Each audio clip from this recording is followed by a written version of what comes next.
नमस्कार सभी को। ओम। आशा करती हूँ भगवान की दया से आप सभी खुशहाल हो, खुश हो और आरोग्यमय जीवन जी रहे हो। काफ़ी दिनों के बाद फिर से हम मिल रहे हैं। कुछ तकनीकी कारण था जिस वजह से हम आपको भेज नहीं पाए कुछ अंश। चलो फिर से मिलते हैं आरोग्य की इस सेवा में। हम अगली कड़ी में हमने पिछले सारे भागों में यही देखा कि खुद का आरोग्य कैसे संभालें और हमारा खुद का डायग्नोस हम खुद कैसे करें। हर चीज़ में, हर रोग में हम दौड़ दौड़ के डॉक्टर के पास ना जाना पड़े, इसलिए हम लोग ये सब सीख रहे हैं। तो हमने रसों के बारे में सारा वर्णन सुना। अभी अगली कड़ी में हम लोग साथियों देखने जा रहे हैं कि आरोग्य का, जब भी हम लोग आरोग्य के बारे में सोचेंगे तो आरोग्य का अष्टचक्र से हमारे शरीर में क्या संबंध है।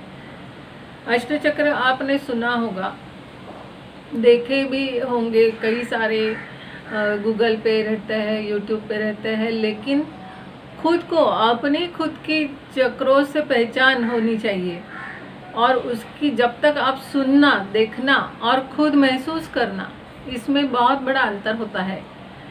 सिर्फ देख देख के ऐसे अष्टचक्रों का आपको मालूमात नहीं होगी या थियरी खाली सुन के नहीं होगी।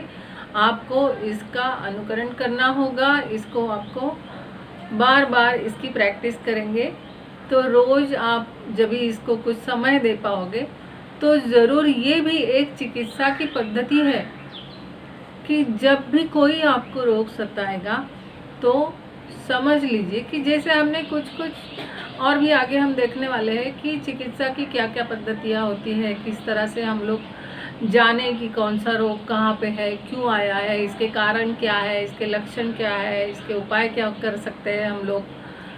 हमारी सेहत के बारे में हम खुद ज़्यादा मालूम करते हैं।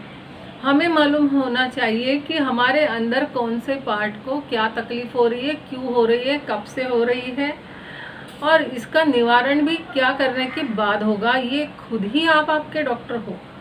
इसीलिए हम ये बार बार दिल से कहना चाहते हैं कि अलग अलग एंगल से क्यों न हो, अलग अलग विचारों से आप अपनी सेहत को ठीक करना है। सेहत ठीक है तो बाकी सब कुछ कर सकते हो। आप काम पे दौड़ सकते हो, खेल सकते हो, सब कुछ ज़िंदगी के मज़े ले सकते हो, लेकिन अगर आपकी सेहत ठीक नहीं है तो कुछ नहीं कर सकते। तो ये अष्टचक्र क्या है पहले हम जान लेंगे। पहले इनके नाम तो जान ले कि मूलाधार, स्वादिष्टान, मणिपूरक, अनाहत, विशुद्ध, आज्ञा और सहस्त्रार, ये 7 चक्र है। कहीं कहीं इसका षट चक्र का आपको उल्लेख मिलेगा, कहीं कहीं अष्ट चक्र का मिलेगा। हम लोग देखने जा रहे हैं अष्ट चक्र को। 8वां चक्र कौन सा है? एक मनस चक्र है, सहस्त्रार से पहले आता है। मन से, जैसे हमने 72,000 नाड़ियाँ देखी, तो उसमें और एक नाड़ी सबसे इम्पोर्टेंट है, वो कौन सी है? मानस नाड़ी। तो उसी तरह से ये अष्ट चक्र में, ये 7 चक्रों में से भेदन करते हुए जब हम जाएंगे तो एक मनस चक्र सबसे इम्पोर्टेंट चक्र है। इसे चक्र क्यों बोलते हैं?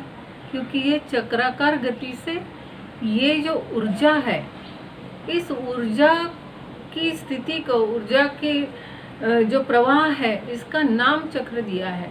ये चक्र चक्राकार गति से ऊपर जाती है।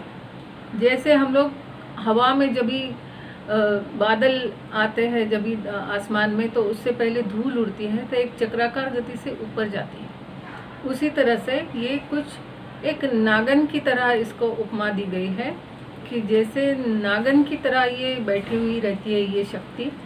ये जो शक्तियाँ हैं, जैसे कि हमने शिव सर्वोदय शास्त्र में देखा था, 72,000 नाड़ियों का उल्लेख है, वेदों में लिखा है। कहीं शिव सर्वोदय शास्त्र में जैसे दिया वैसे ही वेदों में भी है, उपनिषदों में भी है।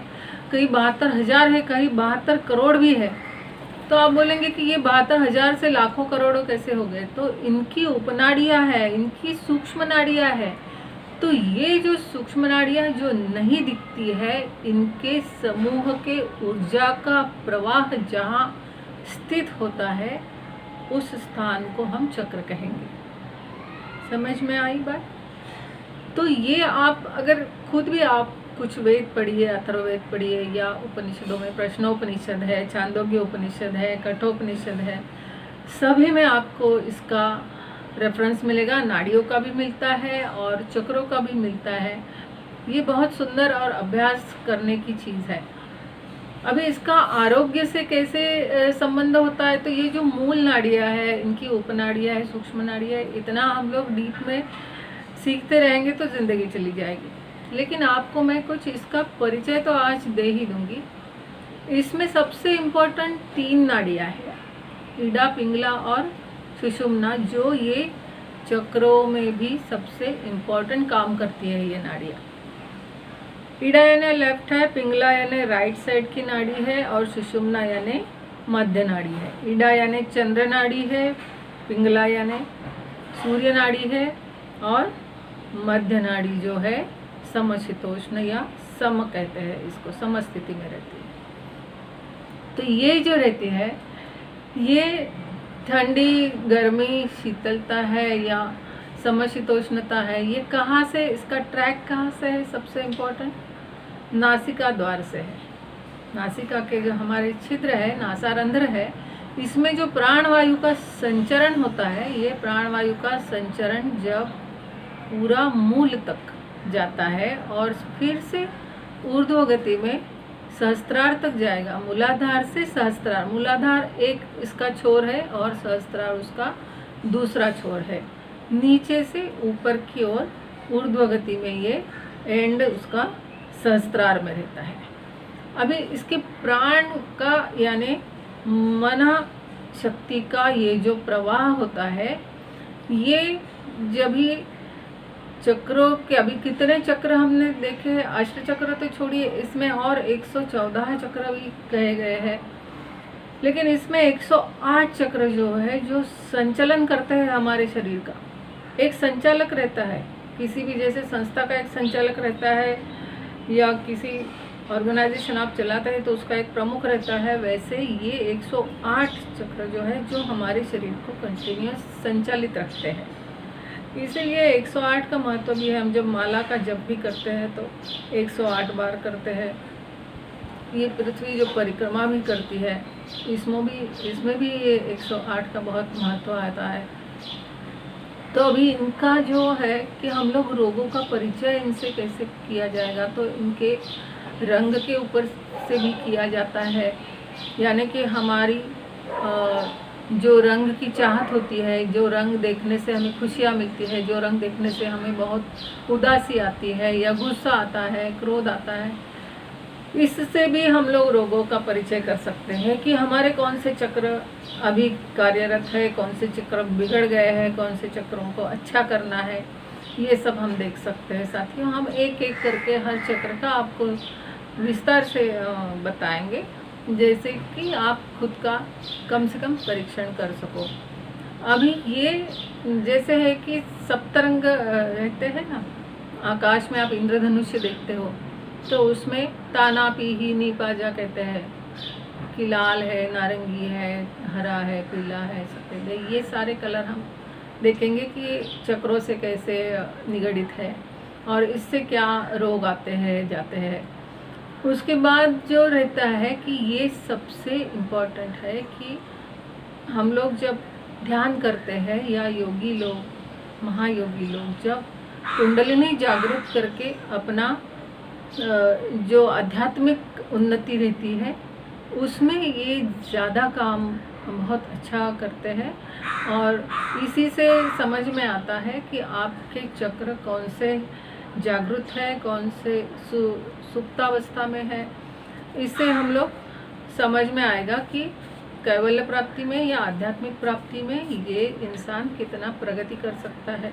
जैसे अष्टांग योग में यम, नियम, आसन, प्राणायाम, प्रत्याहार, धारणा, ध्यान, समाधि और यही मूलाधार, स्वाधिष्ठान, ये सारे चक्रों से करते करते सहस्त्रार तक, यही अष्टांग योग एक एक सीढ़ी से इस चक्र से निगडित है। हम लोग वो भी अगली कड़ियों में देखेंगे साथियों। और कुछ मंत्र उच्चारण भी इसके साथ रहते हैं, बीज मंत्र है इनके साथ, जिससे हम लोग इसको ठीक भी कर सकते हैं। या आप हमेशा उसको ठीक रखने के लिए स्वस्थ से स्वास्थ्य रक्षण मातुरस्य विकार प्रशमनम, कि स्वस्थ व्यक्ति को स्वस्थ ही निरोगी ही रहना चाहिए, और आतुरस्य यानी जो विकार हुए हैं, जो रोगी है, जो व्याधिग्रस्त है, उनको हम लोग सशक्त और निरोगी कैसे बनाएं, ये हमारे आयुर्वेद का मेन उद्दिष्ट है। उस उद्दिष्ट को भी हम लोग इसमें साध्य कर सकते हैं। तो कैसे करना है, क्या करना है, सब कुछ हम लोग धीरे धीरे इसमें अगली कड़ियों में देखेंगे। आशा करती हूँ हम आपसे फिर से मिलते हैं, लेकिन आप भी ज़रूर इसका अभ्यास करते रहिए, देखते रहिए, इसको सब्सक्राइब कीजिए, शेयर कीजिए, लाइक कीजिए, और हमेशा खुश रहिए, ज्ञान प्राप्त करते रहिए और सभी को ज्ञान को बांटिए। फिर से शुभकामनाओं के साथ आपको अगली कड़ी में मिलने का वादा करते हैं। तब तक के लिए धन्यवाद। ओम।